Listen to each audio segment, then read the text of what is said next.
Driver कल्याण संघ Bharat association ने press वार्ता कर पत्रकार को संबोधित करते हुए अपनी संगठन की तरफ से उपस्थित सभी पत्रकार साथियों का सम्मान किया और उन्हें सम्मानित करते हुए अपनी 31 मांगे रखी। ऑल ड्राइवर वेलफेयर एसोसिएशन के राष्ट्रीय अध्यक्ष सुरेंद्र प्रसाद व 7 राज्यों से आए प्रदेश अध्यक्षों ने अपनी मांगे रखते हुए कहा, जिस तरह से ड्राइवर देश को आगे बढ़ाने में सहयोग कर सकते हैं तो सरकार ये ना भूले कि ड्राइवर चक्का जाम भी कर सकते हैं। हमारी मांगों को नज़रअंदाज ना किया जाए। भारत का नागरिक हो या भारत के ड्राइवर हो या भारत के कोई भी व्यक्ति हो, कितने लोग चाहते हैं कि भारतीय ड्राइवर के लिए सुरक्षा कानून बने या ड्राइवर आयोग बने या 1 सितंबर ड्राइवर दिवस लागू हो। उसके लिए हम सिग्नेचर अभियान संपूर्ण कश्मीर से लेकर कन्याकुमारी तक हमारी टीम चालू करने जा रही है। इसकी सूचना हम लोग आप लोग को प्रदान कर रहे हैं और साथ साथ में ये भी सूचना देना चाहता हूँ कि भारत के सभी मीडिया बंधु का भी, आप जैसे सभी लोग जानते होंगे, कुछ लोग नहीं जानते तो उनको भी बताना चाहता हूँ कि ऑल ड्राइवर कल्याण संघ भारत एक ऐसी संगठन है जो कि सभी समुदाय को, सभी धर्म की और सभी डिपार्टमेंट के लोगों को साथ में सम्मान करता है। उनमें से आते हैं हमारे मीडिया बंधु जो कि गरीबों की आवाज उठाते हैं और इनकी समझ करते हैं। आप भारतीय ड्राइवर के साथ सौतेला व्यवहार क्यों करते हैं? मेरे को ये नहीं समझ में आ रहा। क्या भारत का ड्राइवर इस देश का नागरिक नहीं? क्या भारत में ड्राइवर अपना योगदान नहीं देता है? क्या टैक्सी नहीं चलाता है, बस नहीं चलाता है, ट्रक नहीं चलाता है? यहां तक कि प्रधानमंत्री महोदय जी, आपके नजर में डालना चाहता हूं, जिस बिल्डिंग में आप बैठे हैं और जो मटेरियल आपको खाने के लिए प्रोवाइड किया जाता है, वो मटेरियल एक ड्राइवर के थ्रू आप तक पहुंचता है। आपका स्टाफ हो या आप जब इलेक्शन करवाते हैं, चुनाव करवाते हैं, उस स्टाफ का भी धुलाई जो है एक भारतीय देश का ड्राइवर करता है। घुमाने का काम इस देश का ड्राइवर करता है। मैं भारत के महामहिम हमारे प्रधानमंत्री महोदय जी से निवेदन करूंगा कि आप जल्द से जल्द भारतीय ड्राइवर के लिए, पुनर्वास के लिए, उसके सुरक्षा कानून के लिए जल्द से जल्द कानून बनाया जाए, रूल बनाया जाए, नियम बनाया जाए और उसके लिए एक्सीडेंटल बीमा लागू किया जाए। अभी चुनाव नरेंद्र मोदी जी, बीजेपी ने अभी इलेक्शन लड़े हैं, चुनाव लड़े हैं। बहुत अच्छी बात है कि हम सरकार का स्वागत करते हैं कि बहुमत में आई है। खैर, हमारा सवाल ये बीजेपी या कांग्रेस का नहीं है, हमारा सवाल है सरकार से। जब सरकार ने कह दिया कि हाँ हमारी सरकार आएगी तो हम भारतीय ड्राइवर के लिए, हमारे नितिन गडकरी साहब का भी बयान सुना, हमारे प्रधानमंत्री जी ने अपनी घोषणा पत्र में, बीजेपी ने अपनी घोषणा पत्र में भी शामिल कर रखा है। पर देश को, ड्राइवर को कब तक आप जुमला देते रहेंगे? आज इसी विषय पर कहना चाहता हूं, अब ये देश का ड्राइवर जागरूक हो चुका है, वो 78 साल पीछे ना जाएं, नहीं तो जिस दिन इस देश का ड्राइवर सड़कों पे आ गया, उस दिन आप स्वयं कहेंगे, मेरे भाइयों, बंधु, मेरे प्यारे, गाड़ियां चलाइए क्योंकि देश मजबूरी से गुजर रहा है। मैं चाहता हूं कि देश के प्रधानमंत्री का सम्मान मेरा सम्मान है।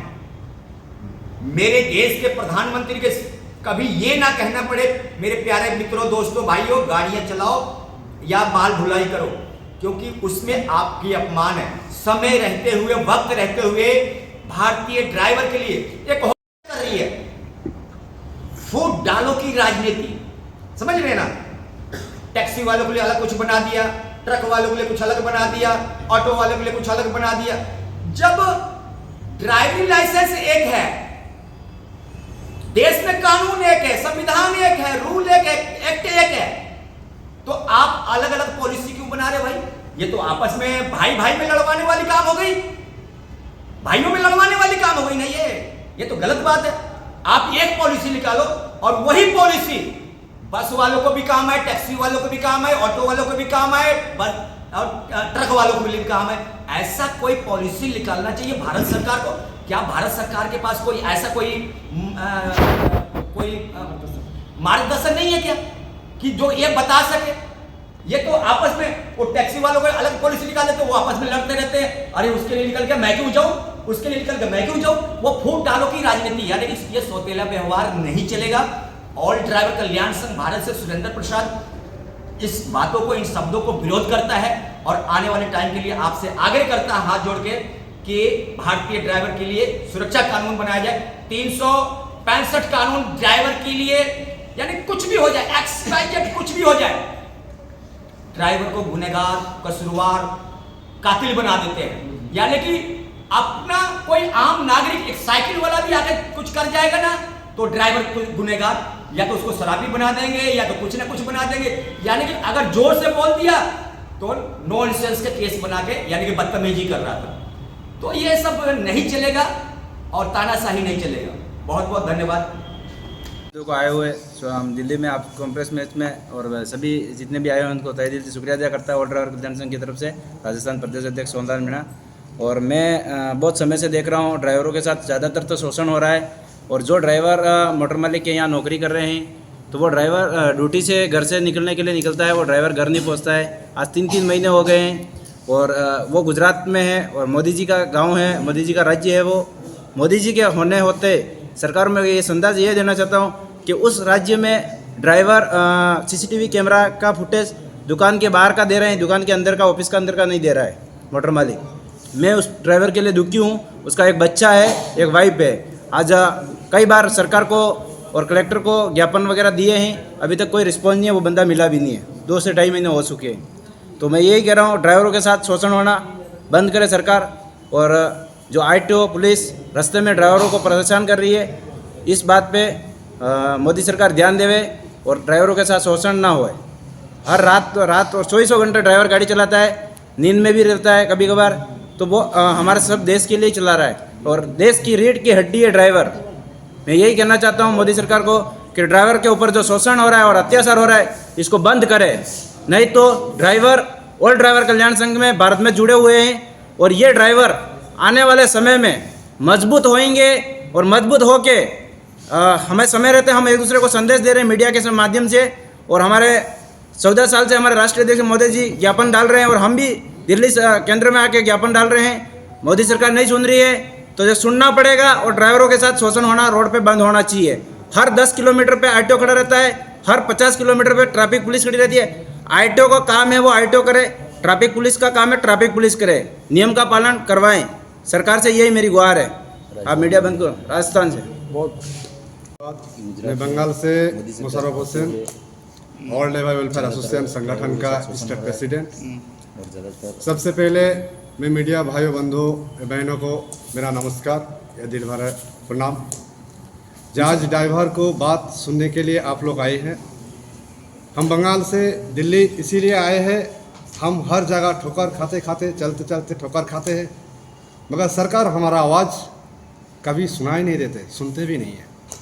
तो जनता को लेके सरकार बनता है, उस जनता में हम भी पढ़ते हैं।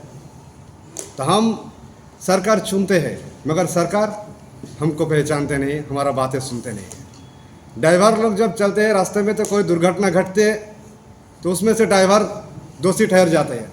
क्यों? सरकार को तो पहले रास्ता देखना चाहिए। छोटे रास्ता बना देते हैं, बड़ा बड़ा गाड़ी निकाल देते हैं, तो उनमें तो कोई दिक्कत नहीं होता है, उनमें तो कोई क्वेश्चन नहीं करता है। अभी जब गाड़ी चलाता था हम पहले, तब 6 चक्का थे, 10 चक्का थे, अभी तो 18 चक्का, 16 चक्का, 20 चक्का हो गया। तो वो गाड़ी जब बड़ा बड़ा निकालते हैं तो रास्ता तो वही रह जाता है। तो सरकार को पहले सोचना चाहिए था रास्ते के बारे में। इसमें ड्राइवर को क्या दोष है? अगर हर बात सरकार ड्राइवर को ऊपर ही देखेगा कि गलती ड्राइवर का है, तो आज स्वाधीन देश में हम अपराधीन की तरह चलते हैं और एक एक ड्राइवर हम इसी मुसीबत के लिए जुड़ रहे हैं। ऐसा ना हो जो हम जोड़ते जोड़ते एक दिन ऐसा मजबूत हो जाए जो भारतवर्ष में चक्का ही जाम हो जाए। इसीलिए सरकार को हम यही उपदेश देना चाहते हैं कि ड्राइवर की तरफ से थोड़ा सोचिए, और ड्राइवर को जो आइन लागू करते हैं तो उसको पहले सोचना चाहिए कि ड्राइवर जब एक्सीडेंट में मर जाता है तो उसके बारे में कोई बीमा नहीं होता है, उसका माँ बाप घर में रहता है, तो उसके ऊपर कौन देखेगा? मैं दिनेश परियार, ऑल ड्राइवर कल्याण संघ भारत से मध्य प्रदेश से प्रदेश अध्यक्ष हूँ, उज्जैन से। तो मैं यही हमारे मीडिया कर्मी को बोलना चाहता हूँ, क्योंकि हम लगातार ज्ञापन तो दे रहे हैं सरकार को, पर कोई रिस्पॉन्स नहीं आ रहा है। सरकार सुनी अनसुनी कर रही है। हमारी 29 सूत्री मांगे लगातार दे रहे हैं हमारी मध्य प्रदेश सरकार, हमारे सीएम साहब है मध्य प्रदेश के अंदर, मोहन जी यादव जी को भी दे चुके हैं, पर कोई रिस्पॉन्स नहीं आ रहा है। और लगातार यहाँ प्रधानमंत्री जी नरेंद्र मोदी जी को भी देते आ रहे हैं, ड्राइवर की कोई सुनवाई नहीं हो पा रही है, क्योंकि ड्राइवर लगातार पीड़ित होता जा रहा है। महिला भी आजकल जो ड्राइवर है, महिला के साथ में भी शोषण हो रहा है। कहीं देखो तो कुछ पुलिसकर्मी भी ऐसे हैं कि जो महिला के साथ में भी बदतमीजी करते हैं, जो ऑटो चलाती है, रिक्शा चलाती है, ई रिक्शा चलाती है, उनके साथ में भी बदतमीजी हो रही है। महिला भी सुरक्षित नहीं हो रही है जो ड्राइवर बनी है, क्योंकि महिला भी एक देश की आंतरिक सिपाही है और हमारा ड्राइवर भाई भी एक देश का आंतरिक सिपाही है। तो पूरी तरह से अर्थव्यवस्था कहीं जाके ऐसा लगता है कि ड्राइवर सुरक्षित नहीं है भारत के अंदर। तो मैं सरकार से यही करना चाहता हूँ कि कम से कम ड्राइवर आयोग, ड्राइवर दिवस, ड्राइवर वेलफेयर बोर्ड, ताकि ये बन जाएंगे कानून, तो हमारा ड्राइवर भी खुशी खुशी इस इंडिया के अंदर गाड़ी चलाएगा, नहीं तो सुरक्षित नहीं रह पा रहा है। यादगार है।